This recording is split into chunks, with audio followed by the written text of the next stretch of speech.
What the fuck is up, everyone? Thralls of Metal back again. I am Shredlord, and I'm happy and pleased to be able to share with you my top 10 albums of 2022. Now, I do not listen to anywhere near the amount of new music in a year that, let's say, a John or a Nick does. However, I still got my hands on a decent amount of music this year, and I think 2022 did have a lot of good stuff to offer, and offer good stuff from some big bands of the genres. So let's look at 2022 in retrospect. A lot of shitty things happened, but a lot of good things happened. Rest in peace, Trevor from Black Dahlia. Rest in peace, Taylor Hawkins. However, all the original Kick-Ass members, or most of the original Kick-Ass members, of In Flames got back together and created a new band that sounded like old In Flames, which then in turn inspired the remaining In Flames to go, fuck, we better up our game. I like it. Because a long time ago, there used to be a saying called In Flames We Trust, and that has not been a saying that is used in quite some time. And damn it, it'd feel good to use it again and mean it. You have the tribute to Pantera, which has been years in the making, which the concerts have been amazing to watch so far. I think Zach is killing it, and Charlie is killing it, and it's about as close as we're ever gonna get to ever being able to see the original. And I like that they're tuning down a little bit so Phil's voice does not have to be so out there in high range registers, which he no longer can do. If he could ever do the screams at the end of Cemetery Gates, I would shit my pants. I don't see it happening again, so I think my underwear is safe for now, but you never know. So now that we covered just a few of the things going on in 2022, let's talk about the things that went down in Shred's area of the world in 2022 involving these albums. Number 10. First and foremost, there is this little band called Worm that took me by surprise with their last Foreverglades. And upon hearing that, I A, couldn't believe I hadn't heard of these dudes, and B, couldn't believe I liked it so much upon first listen. And immediately I was made a fan. They released the Blue Worm EP. Which was a fantastic EP showcasing their super heavy yet haunting and beautiful melodic sound. While it is just an EP, I am really looking forward to the next full-length album for these guys, for sure. Number 9.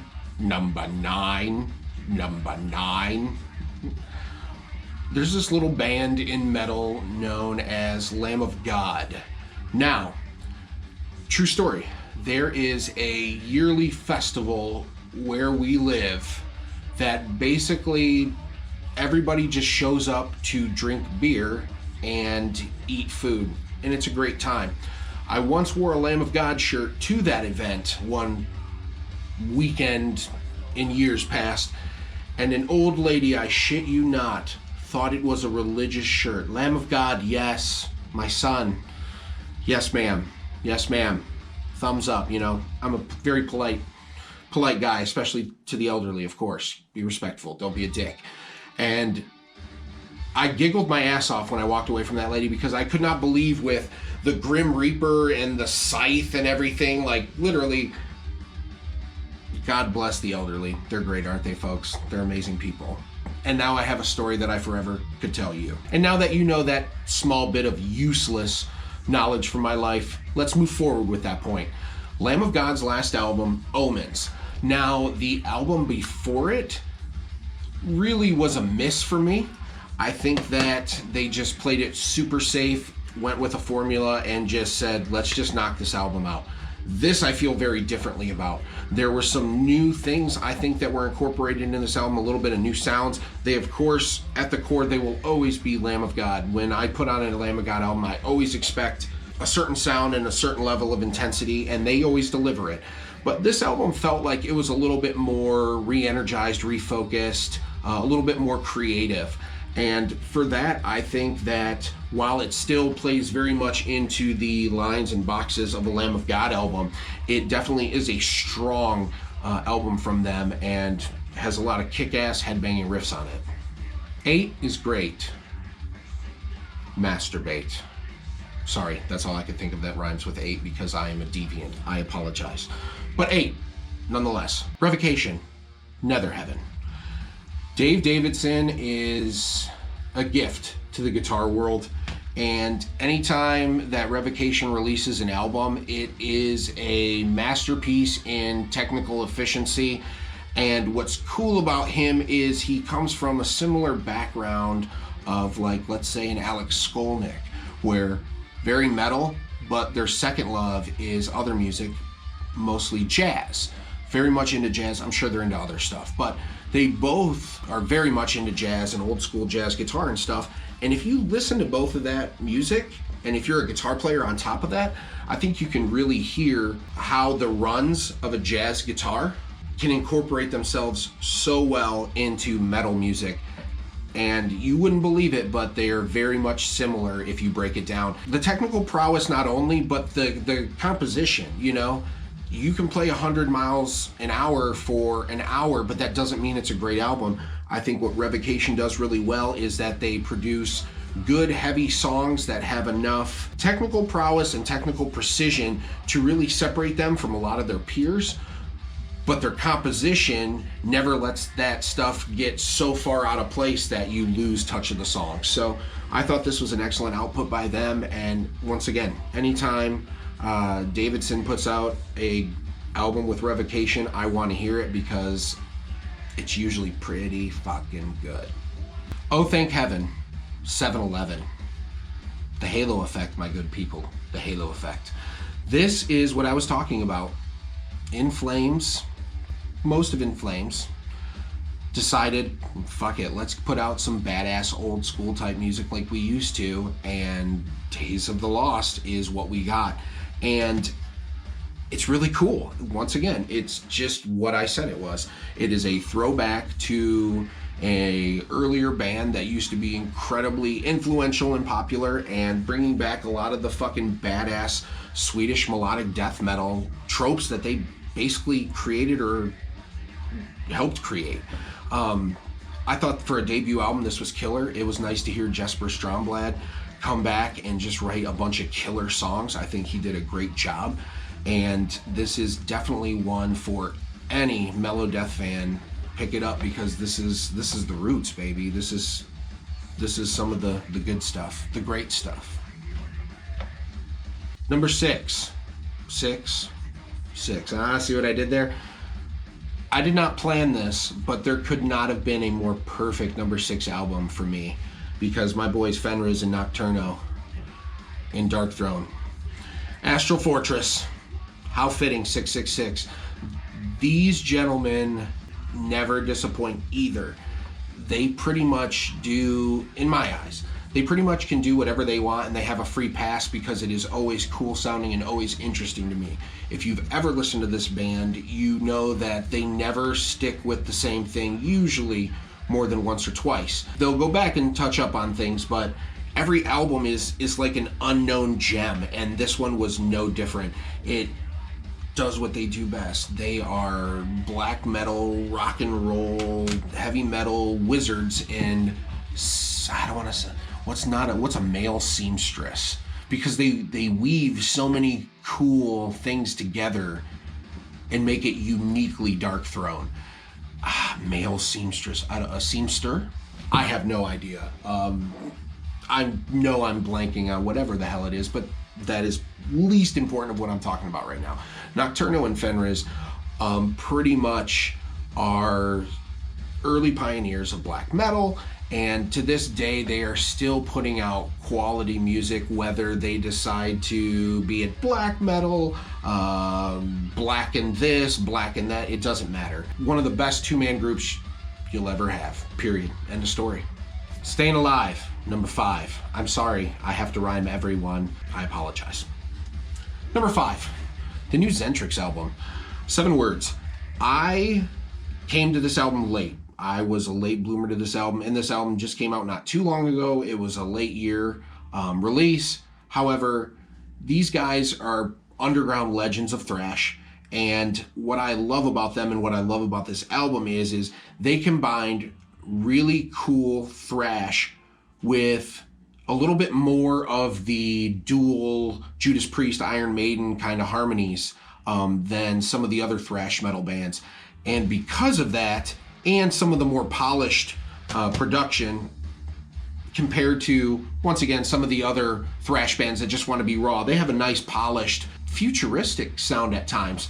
And it's really cool, like I said, to have that just heavy ass-whooping thrash sound, but with majestic harmonies and really interesting earworms with the double leads and stuff. So Zentrix, if you've never heard of them, and if anything I said sounded good, you need to do yourself a favor and go out and listen to anything by them, and I'm pretty sure you'll like what your ears hear. Number 4. You thought I was going to rhyme something there. I stopped it because I'm unpredictable. But what's not unpredictable is this pick, my number 4 album, the new Bloodbath album. If hell is a real place and you are standing outside the gates, I feel like maybe Bloodbath is playing. Bloodbath is some of the most brutal, heavy, head-banging, gut-wrenching shit you will ever hear. No matter what album it is just insanely heavy. I try not to listen to it too much because it might summon the devil. I don't know. I just heard a rumor, but I'm willing to take that chance because damn is this album good. May not have, you know, some of my older heroes such as Mike Ockerfeldt in the band anymore, but Nick Holmes kills it. And this is kind of like a throwback to some of the best albums in the Bloodbath discography. Insanely great production, nothing too crazy, it's just Bloodbath being Bloodbath. Very heavy meat and potatoes, just kind of fucking whoop your ass death metal. So yeah. Number 3, I've Gotta Pee. Just kidding, I don't really have to pee. I'm a professional, I did that shit before I started the video. Duh. Soulfly Totem. This is a phenomenal album by Max and the guys in Soulfly. Soulfly recently had their lead guitarist Mark Rizzo leave the band. There was a lot of animosity, a lot of, you know, he said, she said kind of crap going back and forth between the camps. And I think that controversy inspired Max to write some really strong and really heavy shit. Not only that, but I think the pandemic, as much as it sucked for people to stay home, I'm thinking that Max, being such a lover of music as he is, was able to just stay home and just listen to music and draw from so many different new wells that maybe he hadn't heard before. And I just hear a lot of creativity. I hear a lot of effort, and I think that once again that controversy between him and Rizzo really just inspired him, and the new lead guitar player that he got, who I believe is also the producer. I think I remember that from the video. If I'm wrong, my apologies, but that guy is fucking really good. He did great on all the tracks he had leads for. He fit in really well, and you add that new kind of fire of a new member plus just this determination to just put out something killer, you get Totem. So, great album, man. Yeah. Number 2, How Do You Do, Boo? Going back to similar discussions of the Revocation, it is no secret that myself and Jam and John very much so love some technical death metal. And I think that my number 2 album, Allegaeon Damnum, they gon' dang on Meemaw's ring, man, is a fucking gem. I first heard of this band when they did a cover of Rush's Subdivisions, and I am very picky when it comes to my covers. So with that being said, I listened to it and I couldn't believe how much I loved it. And upon that, I decided to check out some of their other stuff, and I was thinking, damn, these guys are really good. Then they came out with their album prior to this, which we reviewed, And I'm like, holy shit, these guys are a force to be reckoned with. And Damnum, Damnum, might be a step up from that. I think that Greg Burgess, who's the guitar player of this band, is criminally underrated. He is fucking phenomenal as a riff writer and as a lead player, and as just a guitar player in general. He seems to be, from all the different styles of guitars and the different playing and the compositions, I mean, I don't think there's much this cat can't do on a guitar. He's got it down, man. He's got it down, and it shows. Not only that, but the blend of melody that they inject in and their singer. They have a really special singer in my eyes, because he's someone who they're finally starting to let him sing a little bit more, and he's got a great voice, and he also has a really great growl. So to be able to have both of those at your play creates for more interesting dynamics when it comes to the vocals. And this album from start to finish is filled with technical wizardry but never loses sight of the melody. And if you are a fan of guitar, which obviously, you know, you can see there's a lot of heavy guitar playing on a lot of these albums. It's just what I love, what I get into. So if you're someone who loves great guitar playing like me, this album will not let you down, I promise. Number 1, I've talked about this many times. I make no secret of it, and I will not apologize for it. I love Megadeth. They're one of my all-time favorite bands. Dave Mustaine is one of my biggest heroes when it comes to writing riffs, when it comes to writing metal songs.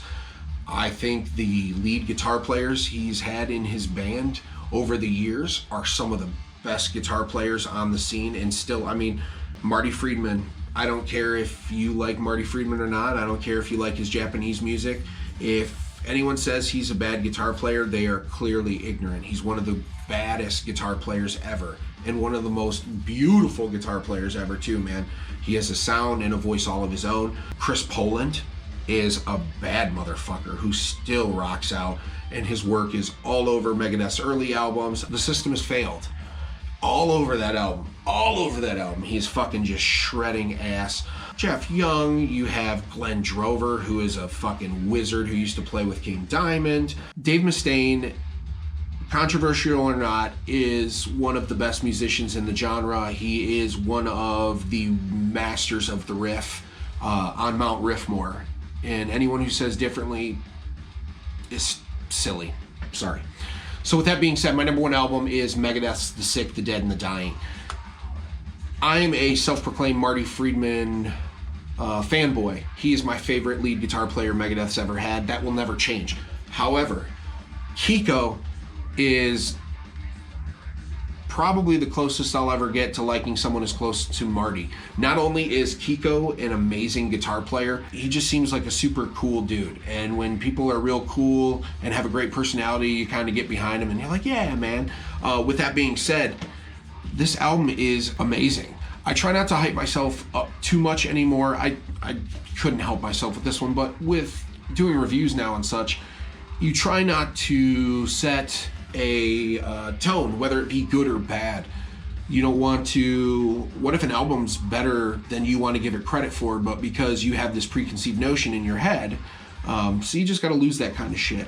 And with that being said, I tried not to have one with this album, but there was a lot of stuff that went down in the Megadeth camp before this album went out. You know, Dave Mustaine, like, got real sick with cancer, and, you know, like, he could have died. And I think this album very much is a comeback album in a way, because his comeback from beating cancer, but also I think that this album is a, once again, inspired by tragedy type album. And usually when you get an album that's inspired by tragedy, it can connect with people a lot. You'll have some of the tropes of Megadeth, you know, the dogs of Chernobyl. Sometimes I can hear people knock on the lyrics.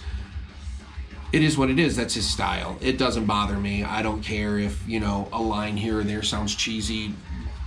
Definitely he wouldn't be the first band or lyricist to ever have a line that someone would say, and that's never going to change. I don't listen to Megadeth for the lyrics per se. The riffing is some of the fastest and most aggressive riffing that I've heard come out of the Dave Mustaine camp in quite some time. And I think Kiko, being not only a good guy, but being easy to work with Dave has helped him trust them more. And I think this album was kind of like, Dave will always run the show, but I think that he trusts these guys enough to trust their input on things, or when they bring stuff in, he'll take it seriously. And when you add a couple more ingredients to that pot, you don't want the same album every time. So if one person's writing it, then you run into the risk, I feel like, of, you know, if that person doesn't do a good job of editing themselves, you know, it could be either really bad or really repetitive. So by him trusting the rest of his crew, I think that he was able to come up with a really solid fucking album. The riffs at the end, the whole ending section to a song like We'll Be Back is like She-Wolf 2.0, man. It just makes you want to come out to the octagon, baby. Last thing I'll say, lead, I know, lead guitar, I know. Fucking phenomenal. The solos on here, if you've never heard of Kiko's work with Angra, Angra is a really cool fusion band. And his way to inject fusion, Alan Holdsworth style guitar lines into Megadeth, in a way it's almost like Chris Poland, because Chris Poland also comes from a very like a jazzier fusion-y background, their original guitar player.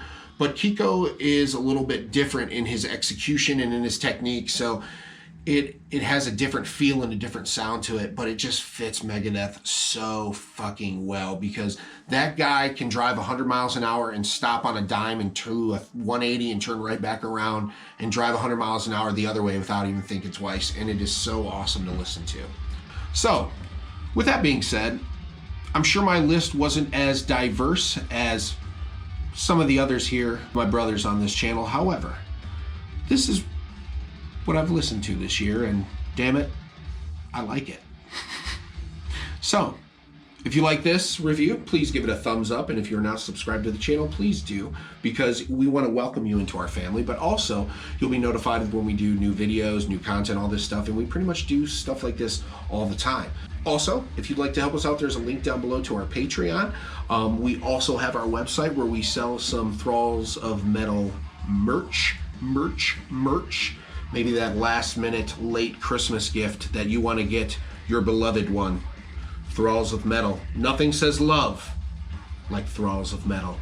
As always, thank you for taking time out of your day to hear what my dumbass has to say. I appreciate it. I appreciate all of you. And on that note, have a great fucking day.